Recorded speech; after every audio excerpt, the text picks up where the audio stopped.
seburuk-buruknya orang ternyata masih ada kebaikan di dalam hatinya. Itulah kenapa Gus Miftah sering mengatakan orang baik dan orang jelek itu bedanya tipis. Sebaik-baiknya orang pernah berbuat jelek dan sejelek-jeleknya orang pernah berbuat baik. Saya kasih contoh, saya masuk di dunia malam bersama mbak-mbak di dalam. Begitu ada rombongan pengajian, mbak-mbak ini mabuk ngomong, ya Allah enak ya mereka dekat dengan Allah. Mabuk minum alkohol, ada orang lewat pengajian, mbaknya ini bilang mereka luar biasa dekat dengan Allah sementara kami banyak dosa. Yang menjadi persoalan itu apa? Biasanya orang yang banyak dosa itu bisa menghormati orang yang baik. Yang menjadi persoalan adalah orang yang merasa baik biasanya tidak pernah menghormati orang yang jelek. Itu fakta, dan maka saya sering mengatakan apa? Jangan pernah menghina pendosa seolah-olah kamu tidak pernah berbuat dosa. Kayak mesti wong bosok kali ya. Saya sering mengatakan apa? Orang baik itu kalau didatangi orang jelek biasanya meremehkan.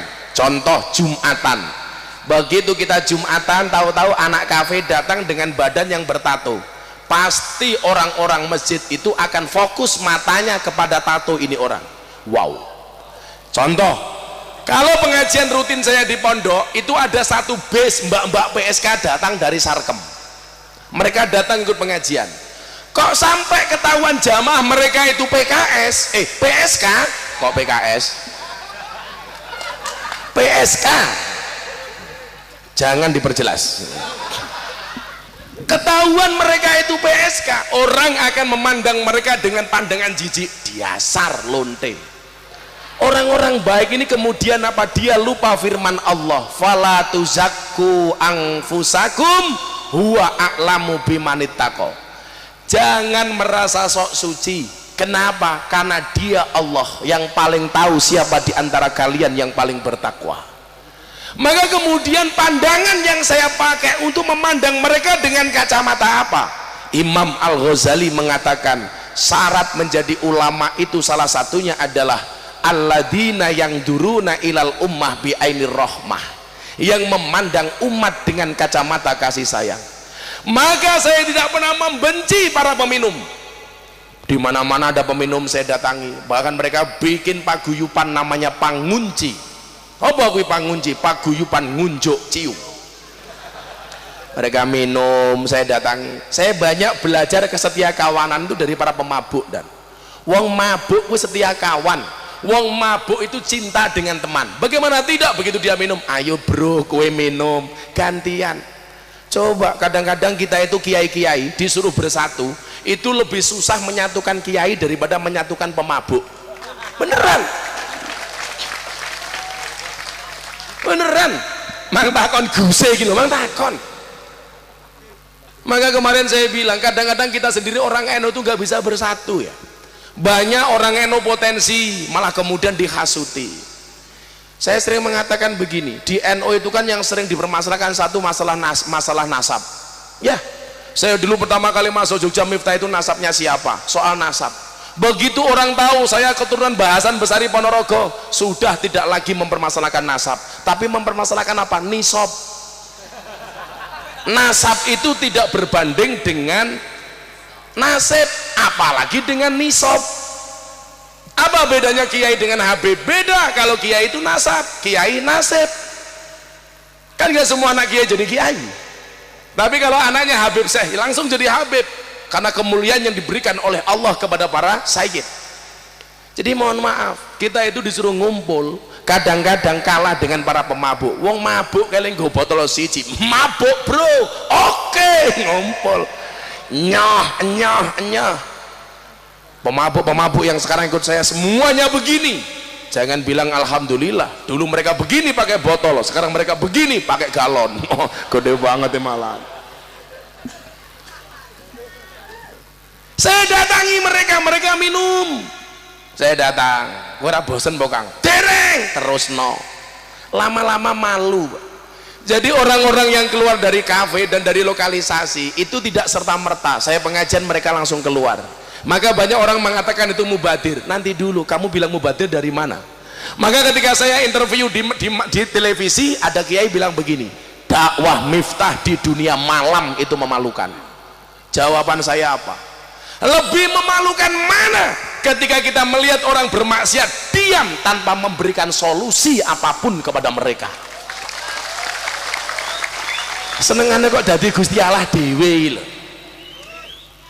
Tugas kiai itu menyampaikan rahmatnya Allah. Maka mohon maaf, relasi kiai itu siapa? Malaikat Jibril menyampaikan rahmat. Kalau tugas kiai itu menghabisi umat, jangan berkorelasi dengan Jibril, tapi korelasilah dengan Israel. Pateni wae kono, kan begitu.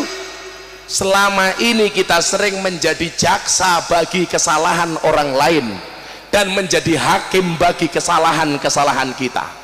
Kalau kita berbuat salah, kita bela semati-matinya, tetapi kalau orang salah, kita salahkan semati-matinya. Ini kan gila.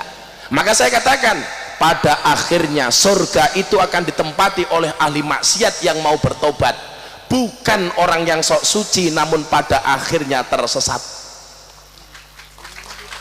Maka hari ini mau saya bilang ya, kue sing ndablek bilang, kita rupa-rupa ndablek lagi kita ilang.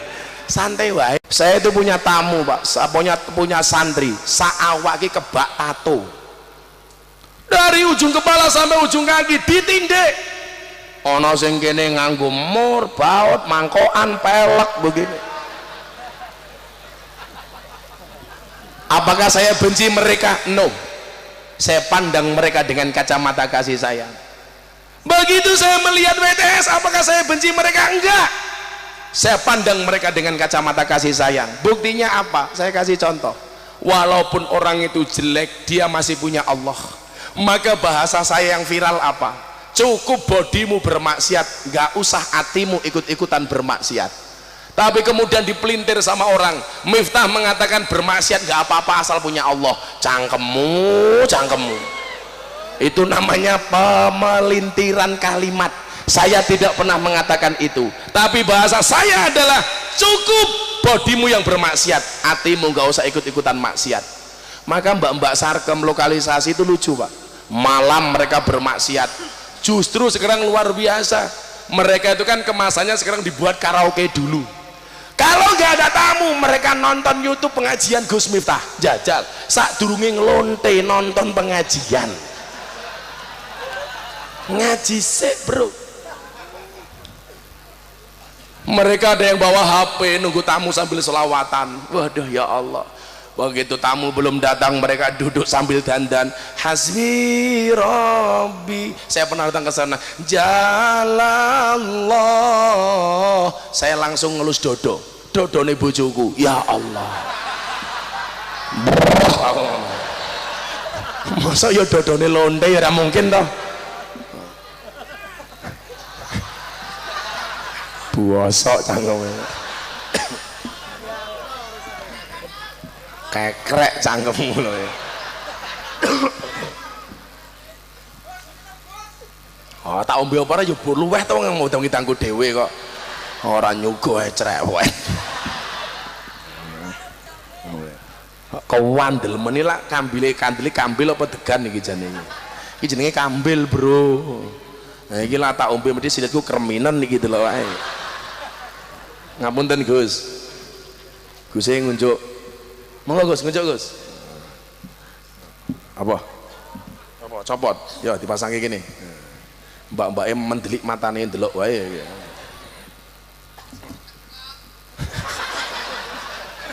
Cang.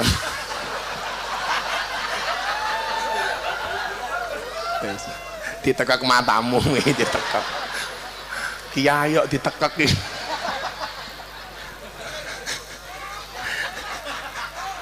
Teror saya. Masa kiai ditekak ya modar aku kaya. Sallu ala Nabi Muhammad.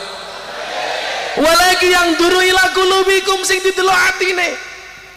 Maka mereka kalau pengajian saya ajak bersolawat nangis, saya ajak tahlilan nangis, saya ajak sholat nangis. Itu kan kebahagiaan yang luar biasa, Pak. Kenapa kemudian saya tetap melakukan secara istiqomah, menghampiri mereka, menyayangi mereka? Karena saya meyakini mereka tidak akan pernah menjadi PSK selama-lamanya. Kalau toh kemudian mereka menjadi PSK selama-lamanya, mau, saya yakin tamunya nggak mau. Ternyata tamunya modern di sini, keracunan, susu kada luar sah.